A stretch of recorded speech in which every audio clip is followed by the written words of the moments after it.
Hi, I'm Katy Conti, Lim Geomatics Marketing Specialist, and I'm talking to you about Prism, our forest inventory data collection and reporting solution.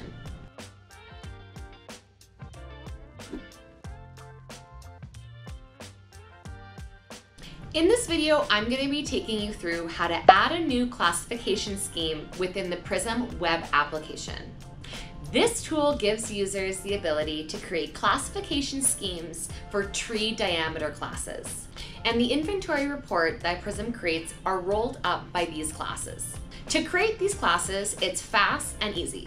And bonus, it only needs to be created once, reducing your setup time when you're looking to analyze your data.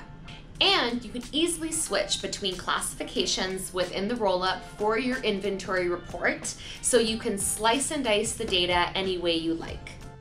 All right, so let's show how to do this within the Prism web application. First, select App Settings. Next, select Classifications. Add a new classification. Now we're going to update the classification to DBH, 10 centimeters, to show how quickly the table updates. Select the Plan module, select View Stocking Tables. Now we're going to select the Boreal Forest Inventory job. And I would just like to note that we switched the classification back to DBH of 5 centimeters, as that makes more sense for this demonstration. And I want to note that the table is a tree level inventory report, displaying collected information from the field. So species, product, and DBH.